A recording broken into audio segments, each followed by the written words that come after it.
AI is probably, it's for sure the biggest technology transformation since the cloud.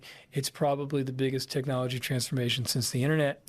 And so I think it's going to change every experience that we know. It is very clear that all the technology we've seen has left a lot of people behind. AI will leave a lot of white-collar people behind. Entry-level white-collar work. I worry that those things are going to be first augmented, but before long replaced by AI systems. We may indeed have a serious employment crisis on our hands. Industry leaders have been sounding the alarm about how AI could impact jobs, and young people are listening. A new poll shows that 57% of Americans ages 15 to 34 have a negative view of the current job market. But there is good news. A new study shows where the job hotspots for entry-level jobs are right now. And joining us, career and business consultant Liz Bentley. She is the founder and president of Liz Bentley Associates. Liz, thank you so much for coming on. Thank you so much for having me. You're welcome. I remember when we were graduating college and the number one question is, where are you going to work? Where are you going to work? And I thought, I am so stressed. Please don't ask me that. And I know that college students, sounds like they have even more of a negative view about getting a job. Why is that? It has been so stressful for them. And as we know, with AI taking so many entry-level jobs, it's been a lot of hit or miss with getting jobs. And it's stressful, as you said, as it is. But the biggest shift we're seeing now is that instead of just going to a city and saying, here, I'll try to get a job here, now people are really deciding what city to go to for their work. Yeah, and we're seeing a lot of people are migrating to southern cities. If you look at the top 10 list of people hiring grads, they're in the South. 6 of the 10 are in the South. Look at this list, Liz. Number 1 is Birmingham, Alabama. Number 2 is Tampa, Florida. California is on the list. Raleigh, North Carolina. You have Tulsa, Oklahoma, Nashville, Tennessee, Charlotte, North Carolina. Why is that? What are the jobs in these cities? So what ADP did in this study, they studied 53 cities around the country, and they studied 3 things. 1, who was hiring? What was affordable? I mean, how far can you stretch your dollar? And then what kind of industries are there? And can you go somewhere where you can get a job that you want, not just get a job? So why people are moving south, for one thing, is many of those cities are more affordable. And people have been moving south in general anyway because of the warm weather. And so they're really feeling like the money is going south.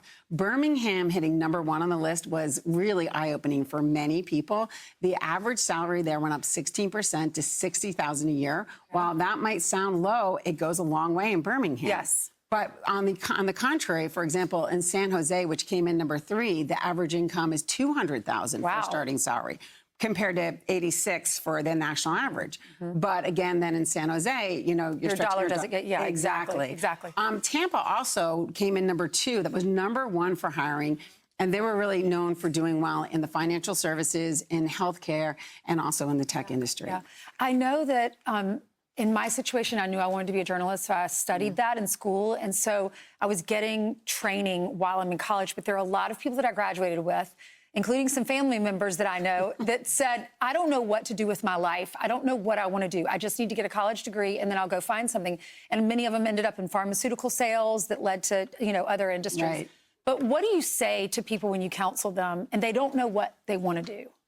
Listen, it is so hard coming out of college. You really don't know what you want to do. The best thing you can do is, first of all, get internships, because that's going to show you what you like and don't like. And internships are also great gateways for then getting jobs. So you really want to get as much experience as you can. You also want to do a lot of informational interviews to talk to people about what their careers are like. But the reality is you're going to have a really long career. In today's world, you're potentially going to work for 50 years. I know. So really, you better love it. Like, yeah, so get that first job, start working it out, see how it goes, take what you like and let go of what you don't like, and you're going to pivot multiple times. That's why these internships are so important, because if you do a good job as an intern, you work really hard and you prove yourself, they're probably going to hire you. Absolutely. But, you know, I also hear stories where people do an internship and they say, I don't like this industry. Correct. So great. Yeah. You found that out before you committed to a whole That's exactly job right. in it. More than 1 in 4 college students say their tuition is not a good investment. But during the commercial break, you were telling me, we only have 30 seconds, about colleges, and do your research, because some of these colleges will help you get internships. Absolutely. There are many colleges that have what is that co-op programs. Co-op programs. We okay. have that at Drexel. We have that at Northeastern. And many other schools are starting to invest in it. Okay, so do your homework. I mean, doing your homework, don't just go to the college that's in your town necessarily. No. Go to the one that fits your needs. Thank you so much. Great to see you, Liz. Congratulations on all your success. We'll see you tomorrow, everybody. Be sure to like and subscribe for all the Fox News latest on YouTube and catch full shows streaming now on Fox One.